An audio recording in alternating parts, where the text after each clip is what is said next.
In today's EMOM aesthetic, we're growing big legs and we're going to do some things that you're not normally doing in your training that are going to improve your squat, improve joint health in the hip and in the knee, as well as get you moving in a different plane of movement than you're used to doing. So the majority of the time when we're doing legs, what do? We squat or we hinge, but we're always standing in place. And even if we start to get a little bit of movement, what do? We lunge, right?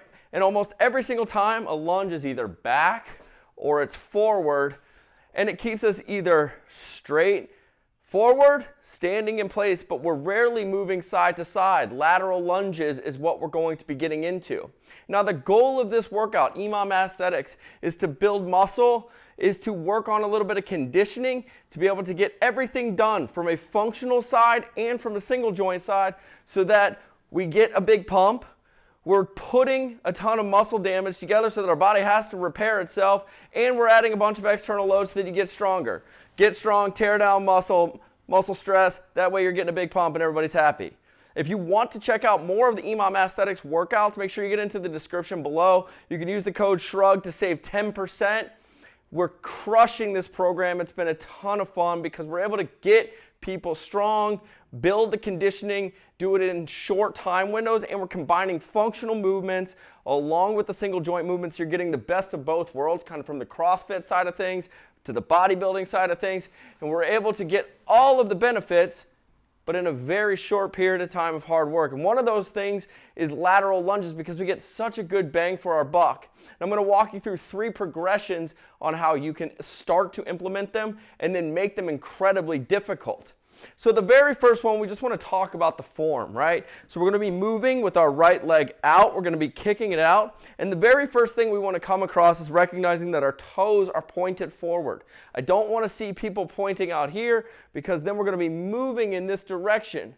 What we want to do is get a bit of a stretch on the inner thigh in that groin area. So we're going to come out. We're nice and balanced, feet outside of our shoulders. Toes are going to be pointed forward. And as we come down, the most important thing you can do on the form here is push the hips back. We don't want to think about instantly squatting and then moving over. We want to push the hips back and to the side. And now we're in a good position here to stand back up. That knee is going to be tracking directly over the toe. The hips come back, knee over the toe. And you can bend down as low as mobility will allow so that the knee comes out over the toe, the hips are pushing back, and we're getting a little bit of squat benefit along with that hinge. So maybe thinking about a deadlift as a good hinge idea. The other things we want to think about is coming back. So we're squeezing our butt at the top. This is going to be our center point right here. The glutes always lead, the hips always lead, big joint to small joint. That's the big functional movement piece, right? Also, when we come back over, being aware of where we're at in space. So each rep trying to get a little bit deeper. If you get to a point and where this becomes relatively light and you're looking to add a little bit of external load, you can grab a kettlebell. This is a great opportunity to get a kettlebell into your life, work on a little bit of a deadlift along with a squatting pattern. So same idea, we're going to step out. And what we want to do, I like having the kettlebell below our hips. Having it below our hips really helps with balance.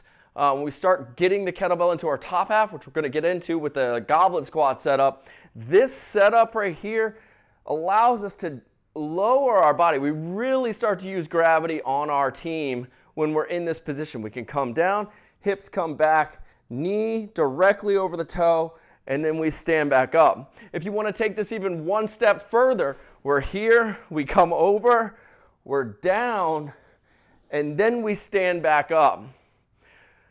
I really like each of these because the weight is below our hips. The more we can control our balance, the more we can control the lower half. We're not going to get in this position where we're bending over at our back to here. What we want to be doing, obviously keeping a nice tight core, nice flat spine or back. Everything is nice and engaged until we get to here, and then we're driving back to that middle and squeezing our butt. As soon as we start to bring the kettlebell up or add a little bit of complexity to this, we can step this out and really start to work on a lot of the mobility of the squats. We can come all the way down And that piece really starts to look a lot like a pistol or a single leg squat. It's going to be a bit of a scale, but we're stepping out. We transfer that weight.